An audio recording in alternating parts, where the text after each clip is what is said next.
मेरा रक्षाबंधन।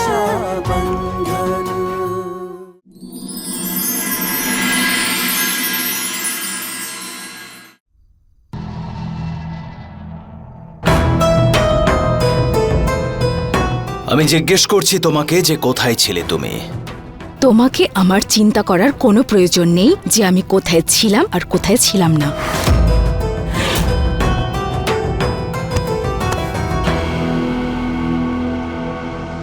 প্রয়োজন আছে, আর এটা আমার অধিকার। তুমি আমার স্ত্রী, আর এত রাতে তুমি কোথায় গেছিলে সেটা জানা আমার জন্য খুব প্রয়োজন। বুঝতে পারছো? স্ত্রী স্ত্রী কিসের স্ত্রী? জানো, যখন একটা মেয়ে স্ত্রীর মর্যাদা পায় তখন এই সমাজের চোখে অনেকটা উপরে উঠে যায়, কিন্তু আমি তো ছোট মালকিন থেকে একজন কাজের লোকের বউ হয়ে গেছি। তারপরে তোমার থেকে দূরে চলে যাওয়ার সিদ্ধান্ত নিয়ে একজন ঠগবাজ আর মিথ্যেবাদী মেয়ের তকমা লেগে গেছে আমার কপালের মধ্যে। ওই তোমার চাঁদনিমা মনে করে যে আমাকে তোমার বিরুদ্ধে ব্যবহার করতে পারবে। হ্যাঁ, তোমার ব্যাপারে সব ইনফরমেশন দেবো আমি ওনাকে গিয়ে। আদতে মানুষ ভাবেটা কি আমাকে নিয়ে? আমাকে লোভ দেখাবে আর আমি তোকে ঠকাবো। এটাই ইমেজ আমার।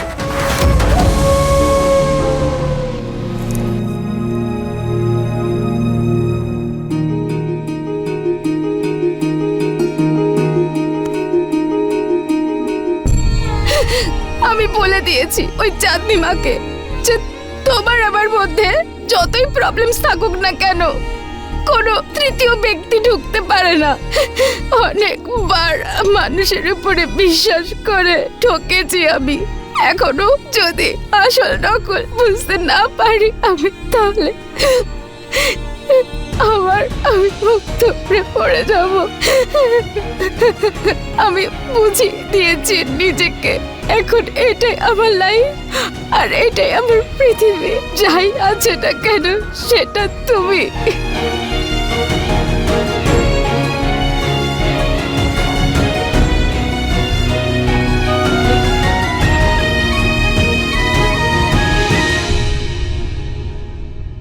ঠিকই করেছো তুমি। গিয়ে বিশ্রাম নাও।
এ বাবা, এটা কি করে ছিনে গেল?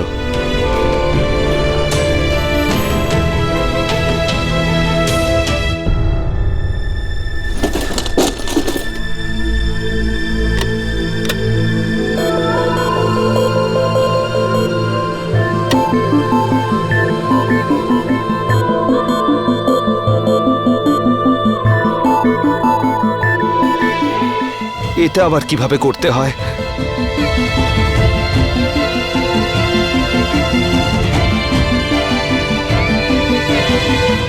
দিন, আমি করে দিচ্ছি। না ঠিক আছে, আমি করে নেব।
প্রতিজ্ঞা কর সমর যে তুই এ জীবনে কোনোদিনও রোশনির প্রতি আকৃষ্ট হবি না।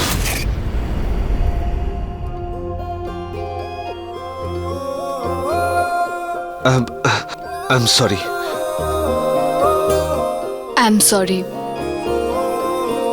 আমি বলেছিলাম না যে আমাকে নিয়ে কোনো আশা রেখো না, কিন্তু জানি না আজ কিভাবে। সরি।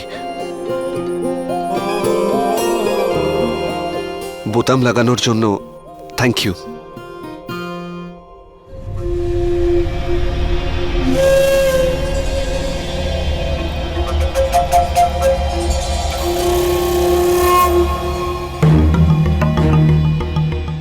বুড়ো হয়ে গেছিস তুই। মালকিন, মালিক, আমার এই দুটো চেয়ার লাগবে।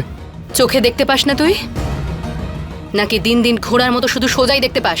ভেতরে এতগুলো চেয়ার পড়ে আছে, এটাই প্রয়োজন তোর?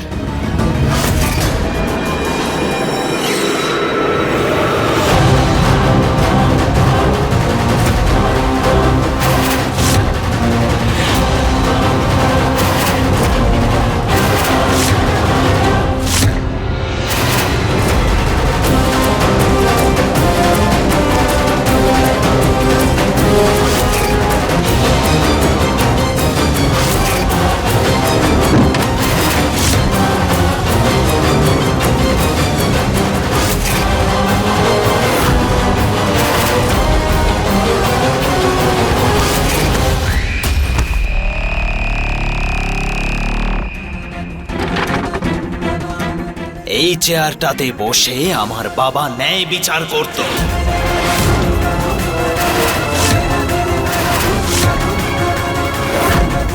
আর তোমরা দুজন এটার ওপর পা তুলে বসেছ। সাহস হয় কি করে এটা করার? পরিষ্কার কর এটাকে।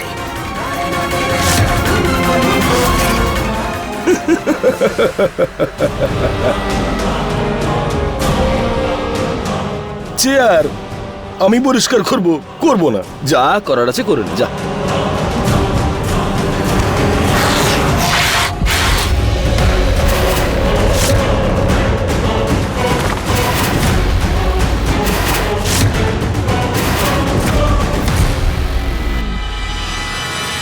নে পরিষ্কার কর। পরিষ্কার করবি নাকি এটা দিয়ে তোর মাথা ফাটিয়ে দেব? তারপর ওই নোংরা রক্ত হাসপাতালে গিয়ে পরিষ্কার করবি। চল। আরে করে দে না বাবা পরিষ্কার, দেখতে তো পাচ্ছিস মাথাটা গরম হয়ে আছে।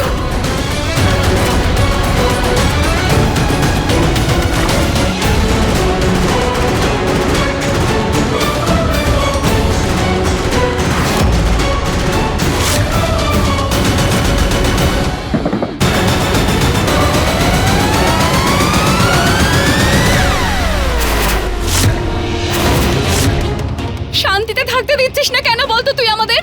তুই আজ পর্যন্ত আমাদের যা বলেছিস সব করেছি, তাও এত অপমান করছিস। আরে সম্পর্ককে সম্মান দিতে হবে না, অন্তত আমরা বড় সেটুকু তো সম্মান করবি। ছেলের মতন তুই আমার, এই করছিস তুই সবার সাথে।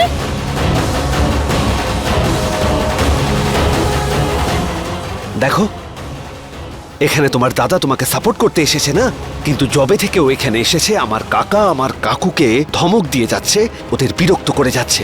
এটাকে সাপোর্ট করা বলে না, এটাকে বলে নিজের ইগো স্যাটিসফাইড করা। আর তুমি তো আবার কিছুই দেখতে পাও না। দাদা এটা কি করছো তুমি? কাল বাবার বাৎসরিক রোশনি, তাই ওনার সমস্ত জিনিস এক জায়গায় করছে। সাহায্য করবি আমাকে?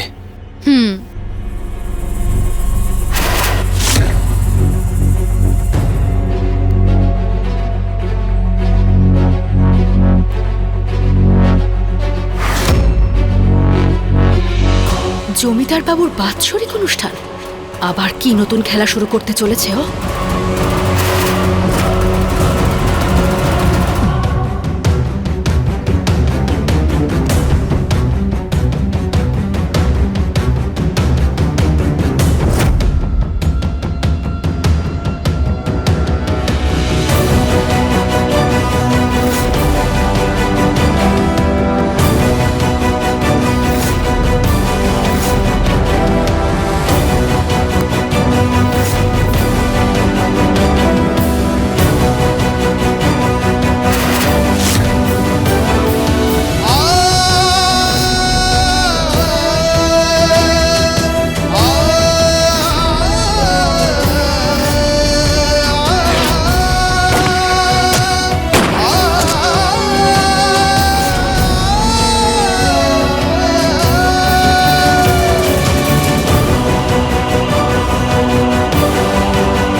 ছাড়ো কাকু, তোমার এইসব করার কোনো প্রয়োজন নেই।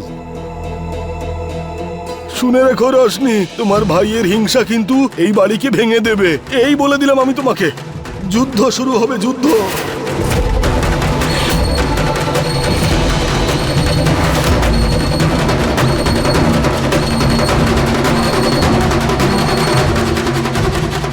চল ভেতরে চল।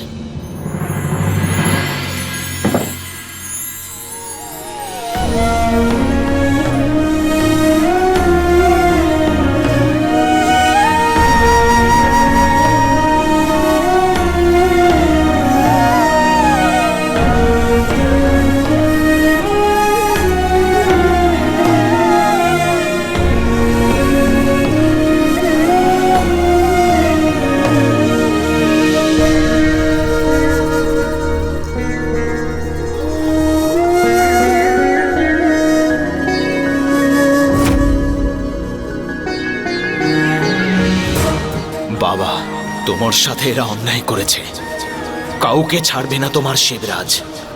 তোমাকে দেওয়া প্রত্যেকটা যন্ত্রণার বদলা আমি নেব।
বাবার কথা বড় মনে হয় রশনি। আমারও। এই চেয়ারটা দেখছিস, এটাতে বসে আমাদের বাবা তার জমিদারির কাজ করতেন। এই চেয়ারে বসেই বাবা কখনো কারোর সাথে কোনো অন্যায় হতে দেয়নি। আর আজকে ওই মুং সিং এটার উপর তার পা তুলে বসেছিল। সহ্য করতে পারছি না আমি। তুই বুঝতে পারছিস তো? আমি বুঝবো না তো আর কে বুঝবে দাদা? যে কষ্টের মধ্যে দিয়ে তুমি যাচ্ছ, একই কষ্টের মধ্যে দিয়ে আমিও যাচ্ছি। দাদা, তুমি না এত রাগ করো না, আমার খুব ভয় লাগে। ঠিক আছে, চেষ্টা করব। তোকে আর বোঝাতে হবে না আমায়। কালকে বাবার বাৎসরিক, আর 15 বছরে এই প্রথমবার এই বাড়িতে বাবার বাৎসরিক পালন করছে। স্মরণীয় করে রাখতে হবে, আর হবেও। একদম চিন্তা করো না, তুমি যেমনটা চাও তেমনটাই হবে। আমরা পুরো গ্রামকে ডাকবো।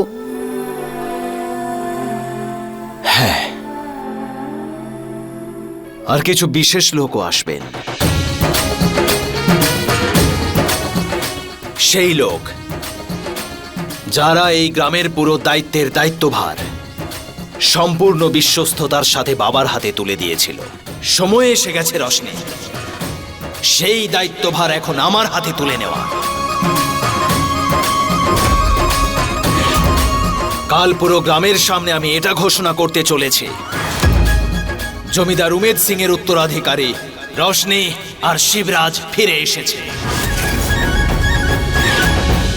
এবং তাদের সমস্ত দায়িত্ব পালন করতে তারা সম্পূর্ণ প্রস্তুত হয়েছে।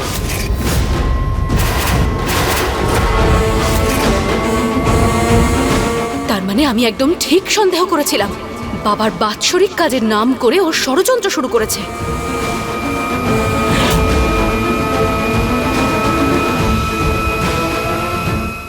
সমস্ত গ্রামবাসীর সামনে নিজেকে জমিদার বাবুর উত্তরাধিকারী আর আমাকে আর আমার বরকে বাড়ি থেকে বের করা ষড়যন্ত্র করছে ও।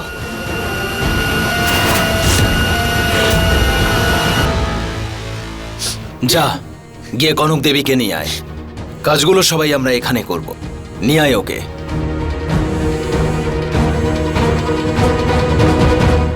আরে আমরা তো শুনলাম শিবরাজ দাদা আর তার বোন আবার ফিরে এসেছে।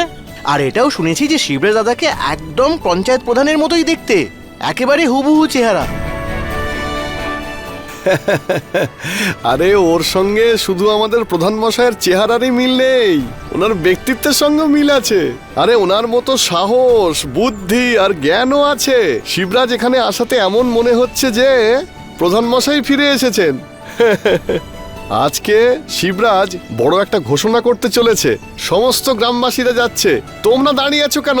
তোমরা চলো, আরে এসো। হ্যাঁ, চলো চলো চলো।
শিবরাজ বাবুর শিবরাজ বাবুর শিবরাজ বাবুর শিবরাজ বাবুর শিবরাজ বাবুর শিবরাজ বাবুর শিবরাজ বাবুর শিবরাজ বাবুর।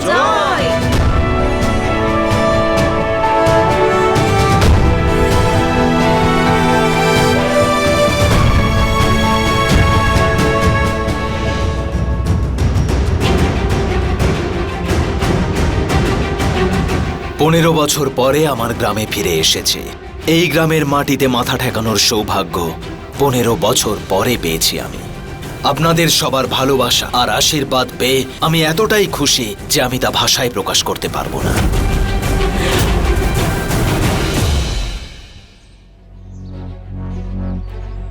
বাবার বাৎসরিকের দিন আপনারা সকলে আসবেন, যাতে আমি আপনাদের সকলের সামনে বাবার কাঁধে থাকা সমস্ত দায়িত্ব আমার কাঁধে নিতে পারি। কালকে সেই নিয়ম পালন হবে যা বাবা চলে যাওয়ার পরে গত 15 বছর ধরে হয়নি। বাবা হয়তো আমাদের মাঝে নেই, কিন্তু তার বানানো প্রত্যেকটা পরম্পরা আমি পালন করব। আমরা পালন করব। হ্যাঁ, আমরা পালন করব। শিবরাজ বাবু জয়! শিবরাজ বাবু জয়! শিবরাজ বাবু জয়! শিবরাজ বাবু জয়!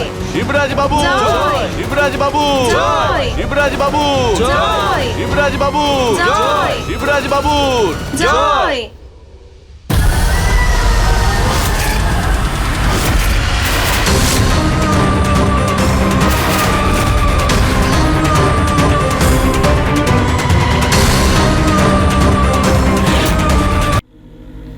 শিবা, অনেক বড় বড় স্বপ্ন দেখছিস তুই শিবা।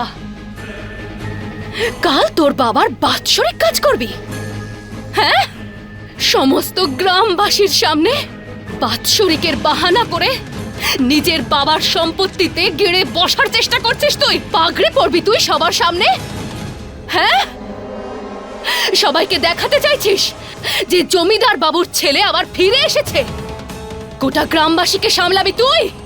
ডাক ডাক, সমস্ত গ্রামবাসীদেরকে ডাক, আমিও দেখি তুই কি করতে পারিস। সমগ্র গ্রামবাসীর সামনে যদি তোকে অপমানিত করতে না পারি, তাহলে আমার নামও চাঁদনি নয়।